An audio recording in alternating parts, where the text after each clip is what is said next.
Sejam bem-vindos a mais um Advogado do Diabo, a Justiça e os Números. Eu sou a Diana Ramos, diretora do Jornal de Negócios, e o Advogado do Diabo é o Luís Miguel Henrique. Olá, Miguel, Viva. bem-vindo mais uma semana.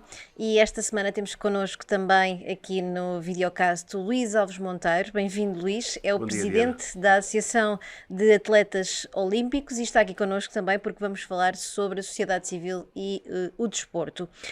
O Luís teve sempre a paixão do desporto, competiu até aos 30 anos, muitas vezes contra a vontade da família, sabemos, porque contou esta história também ao suplemento Weekend do Jornal de Negócios.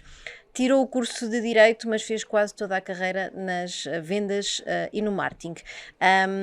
E o Luís chega a dizer nesta entrevista ao Weekend que não colocava o desporto no seu currículo porque havia um estigma em relação aos atletas, um estigma de que muitas vezes são considerados burros. Quer-nos ajudar a explicar um bocadinho esta ideia que se foi criando sobre os atletas e um bocadinho também o trabalho que a Associação tem vindo a desenvolver? Muito bem. Obrigado por me terem convidado. De facto, nós estamos aqui a quebrar uma série de paradigmas e um deles tem a ver com este estigma que existe em relação ao atleta e que a Diana referiu que havia e eu digo que ainda há. Portanto, É ainda persistente, não ainda mudou muito com não, os tempos não essa mudou, ideia. não mudou muito porque isto tem diretamente a ver com a cultura desportiva e com a percepção do que é que a nossa sociedade pensa em relação aos atletas. No fundo, o atleta é mal visto perante a sociedade, é isso? O atleta não é mal visto, mas nós quando temos uma cultura que é essencialmente resultadista, não temos uma cultura que vê o desporto como um meio e não como um fim em si mesmo, porque o desporto é um meio para atingir uma sociedade mais culta, mais inclusiva, mais solidária, melhor pode haver que o desporto para poder passar essa mensagem. E, de facto, enquanto nós não mudarmos essa mentalidade, esse paradigma, porque se olharmos para trás, vemos que o desporto não resolve os problemas do desporto, isto é um facto. Continua a haver violência, continua a haver essa tal percepção que há um estigma em relação ao atleta, que pensa menos, se calhar pensará mais com os músculos do que com o cérebro. E eu, por acaso, na entrevista até digo de um exemplo curioso, que é um indivíduo que salta 18 metros, ponham em perspectiva, como os americanos dizem, ponham em perspectiva e vejam o que é 18 metros. Nelson Évora, um exemplo Nelson que Évora. deixa. De facto, 18 metros é uma coisa para um atleta que tem que se superar, não do ponto de vista físico só, mas também do ponto de vista mental. Mas há também aqui alguma responsabilidade de quem está ligado à área do desporto, porque, como dizia, continuamos a ter alguma carga de pressão, por exemplo, pela questão da violência, pela questão do resultado em si. Há aqui também um trabalho para fazer neste aspecto de quem está do lado do desporto e tem que passar uma mensagem diferente? Claro que sim. Eu continuo a dizer que a sociedade civil tem que se interessar e tem que se importar com o desporto. Porque as pessoas do desporto, de facto, demonstraram que ainda não conseguem resolver todos os problemas. E não tem mal nenhum, isto não é uma crítica, é apenas trazer valor acrescentado e uma perspectiva diferente ou complementar. E nós estamos a quebrar esse paradigma. Quando fala em resultadista, um meio que é essencialmente resultadista, não cuida do desporto como um meio, e o desporto é um meio fabuloso. Olha, vou-lhe dar um exemplo, para ser mais prático e estarmos a falar de coisas concretas. Em Inglaterra, eles criaram uma entidade que é o UK Sports, e a UK Sports, no fundo, superintende todas as federações, está acima do Comitê Olímpico. E o que é que eles fizeram? A primeira coisa que eles fizeram é o que é que nós queremos como reflexo do desporto. O que é que o desporto pode ser para a sociedade inglesa? E pode ser uma sociedade pode transmitir e passar a mensagem de uma sociedade mais inclusiva, mais solidária, menos violenta, e esse foi o primeiro objetivo. Depois, ao fim de várias medidas, obviamente tem a ver com a profissionalização, tem a ver com transformar o desporto num espetáculo que atrai fãs e atrai a sociedade. Tudo isso, a parte económica, tudo isso transforma de facto o desporto num meio que depois vai ter um fim, que são as medalhas. As medalhas vão acontecer naturalmente. Eles até dizem, vamos ganhar medalhas, mas com ética. E não o contrário, só focar nos resultados, e depois temos o quê? Resultados medíocres e não temos de facto a imagem de uma sociedade que é refletida por um processo que é estruturado, no fundo tem uma certa estrutura. Miguel, em Portugal a sociedade civil interessa-se pouco pelo desporto, e há aqui também uma ideia de que é uma área sem futuro para os jovens. Então, vamos começar pela segunda. Eu diria exatamente o contrário, é uma área com muito futuro. Mas é se calhar vista com a percepção errada. E isso tem sido mal trabalhado e mal vendido, mas particularmente mal trabalhado, mal pensado, mal trabalhado e depois mal vendido pelos agentes do desporto e por quem deveria pensar o desporto e por quem o entrega. Eu revejo-me muito em tudo aquilo que o Luís disse. Eu não fui profissional nem de perto nem de longe do desporto. A minha ligação ao desporto acontece também por via do direito e da comunicação, mas tudo isto, eu revejo tudo isto na prática e na realidade. E o exemplo claro é a pergunta que tu fazes, que quase que induz a uma resposta de concordar, isto é, isto não há futuro do desporto, quando não há, a realidade é exatamente o contrário. Seja na disciplina do direito, da gestão, das tecnologias de informação, do marketing de vendas, do fitness, da engenharia, tudo é um mundo, tudo que é o desporto e o entretenimento e tudo o que for pensar numa área industrial, que é do Sports and Entertainment, é uma área de tremendamente de futuro. E de futuro com alta rentabilidade económica, com grande realização profissional, com uma capacidade de globalizar. Eu tanto trabalho aqui hoje como trabalho na Austrália, portanto não fico dependente. Olha, eu como advogado tenho um problema. Eu aprendi o Código Civil português. Se eu quiser mudar para a Espanha já tenho alguma dificuldade e um período de adaptação. Se eu trabalhar na área do desporto, aquilo que o futebol, o rugby, o atletismo, a natação, ela é exatamente igual aqui nos Estados Unidos ou na Oceania. Isto é, para os jovens, e esta é a palavra para os jovens, o desporto tem muito para oferecer e não apenas ao atleta em si.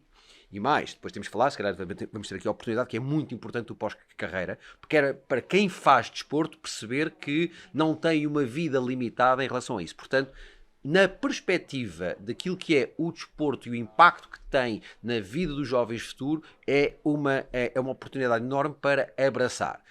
A parte interessante da questão é que se não houver eventualmente um bom pensador político para o desporto em Portugal, com certeza há outros países que estão a fazê-lo e os nossos jovens, mais uma vez, vão emigrar porque não vão ficar cá a trabalhar, ou pelo menos os melhores. Luís, a Associação que preside tem desempenhado, como nos dizia há pouco, um papel importante na tentativa de passar a ideia de que os atletas olímpicos são referências para a sociedade.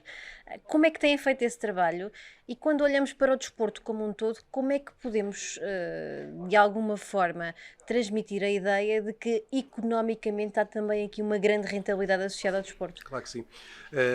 Nós, no fundo, aproveitando um bocadinho as skills que eu trago de 30 anos de multinacionais na área da comunicação e do marketing, nós estamos aqui numa conversa em off a falar da proposta de valor e, de facto, nós criámos uma proposta de valor para a Associação dos Atletas Olímpicos, porque eu sempre disse desde o início que nós tínhamos o ouro na mão para trabalhar. Agora, a perspectiva não é os atletas olímpicos falarem deles. A nível individual, eu acho muito bem que eles tenham as suas carreiras, criem as suas próprias marcas e até do ponto de vista pessoal, tenham uma marca, tenham marketing associado, registrem a marca, etc. Do ponto de vista da associação, nós estamos aqui a falar de um tema que tem a ver com um propósito, está acima das nossas circunstâncias. Todos nós temos que atuar em conjunto para, no fundo, valorizar esta proposta de valor junto dos nossos parceiros. Nós, no fundo, criámos três pilares estratégicos que são para os atletas, pelos atletas e para a sociedade.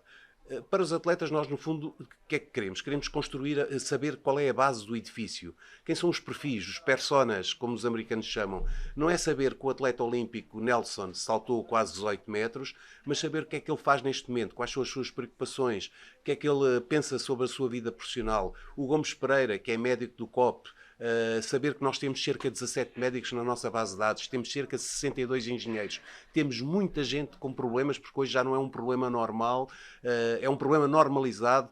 O cidadão comum, com uma guerra, com uma pandemia, com uma crise económica, os atletas olímpicos também são cidadãos, em cima de chegarem atrasados ao mercado de trabalho, porque chegam, cada vez terminam as carreiras mais tarde, ainda têm estes problemas adicionais de não entenderem o que é um ambiente do mercado de trabalho. Portanto, para os atletas identificar e perceber como é que nos podem ajudar e como é que nós podemos ajudar, pelos atletas, porque sim, eles são de facto os tais, como a Diana dizia, os tais role models, exemplos que podem passar uma mensagem de inclusão, uma mensagem de solidariedade, porque de facto são vistos como pessoas que são os nossos heróis nacionais, e depois para a sociedade. E esse é um paradigma que nós estamos a quebrar, que é trazer a sociedade civil para o desporto. porque no fundo, se isto for bem articulado, nós temos uma fonte de investimento e uma fonte de receita brutal, porque envolvemos aqui o ponto-chave é o envolvimento. Como é que se envolve uma sociedade? Como é que se envolve todos estes agentes? E como é que se alinham nas multinacionais? Aprendi um termo que para mim é fundamental, que é alinhamento. Há bocado estávamos a falar das federações, cada uma faz, com certeza cada uma tem boas práticas, e há de haver uma entidade que é responsável por identificar estas boas práticas e fazer aquilo que se faz nas multinacionais, que é create ones, deploy many. É, no fundo, fazer o benchmark, olhar para as boas práticas e identificá-las e agora refletir essas boas práticas. Refletir essas boas práticas. Só para terminar, nós estamos a fazer isto de uma forma profissional. Essa é que é a grande diferença. Nós não queremos carolas, nem, desculpa a expressão, nem carolices, nem indivíduos que dizem que estão a trabalhar das 8 até à meia-noite no fim de semana. Não, contra isso. Isso não acrescenta valor nenhum. Nós queremos é pessoas profissionais que saibam o que é que estão a fazer e que estejam alinhadas e com um objetivo comum. Para isso tem que haver a tal entidade supra que defina todos esses objetivos.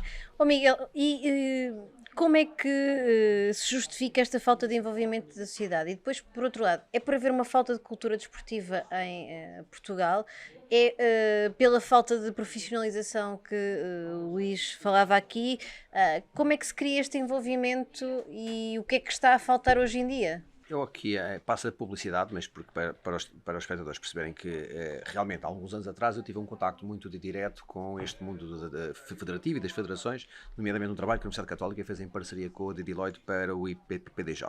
E deu para perceber exatamente um problema que é, não há um pensamento, não há uma política, não há um plano, tudo está altamente balcanizado. E é provavelmente muito amador também, problema, não? Muito. Mas a primeira grande questão é a balcanização que existe em relação ao desporto. Nós temos um conjunto de organismos, COP, IPDJ, Confederação do Desporto, Fundação do Desporto, várias federações, então de repente todos querem o seu protagonismo. É uma coisa impressionante, que é o protagonismo é uma palavra muito essencial para se poder sobreviver no desporto, e depois quem o tem, parece que quem vem com uma ideia nova ou quem vem com um plano novo, parece que ao roubar esse protagonismo passa a ser persona não grata e não há valor que se possa acrescentar por quem lá está, não deixa entrar essa ideia nova, mas particularmente há uma falta de pensamento único em relação àquilo que deve ser o desporto. Mas aqui uma questão, é cada um a defender a sua quintinha ou é dentro de cada quinta também cada um a defender o seu poder? Que dizia, não é? Para estes lados não se governam nem se deixam governar. Olha que se há setor que eventualmente se pode aplicar exatamente essa máxima romana, continua a ser um bocadinho o desporto. Porque não se conseguem governar no sentido, não há... Porquê? Tudo isto...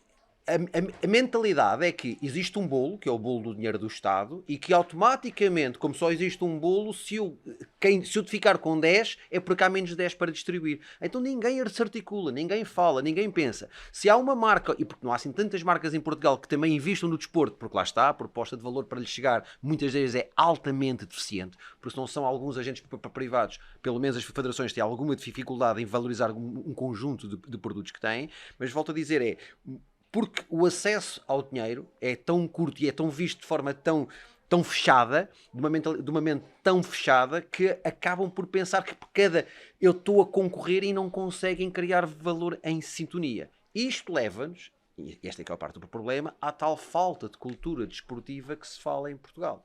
E isto é um problema que vem de raiz e que vem... Primeiro, mas quem tem que fazer o trabalho de casa, com todo o respeito, são os agentes do desporto. Querem envolver a sociedade? Façam esse trabalho. Eu acho que a sociedade está perfeitamente disponível para abraçar tudo aquilo que o desporto tem para oferecer. O problema é que o desporto não tem sabido falar com a sociedade, porque se fecha nela própria, fecham-se no mundo do desporto e continuam a trabalhar em circuito fechado.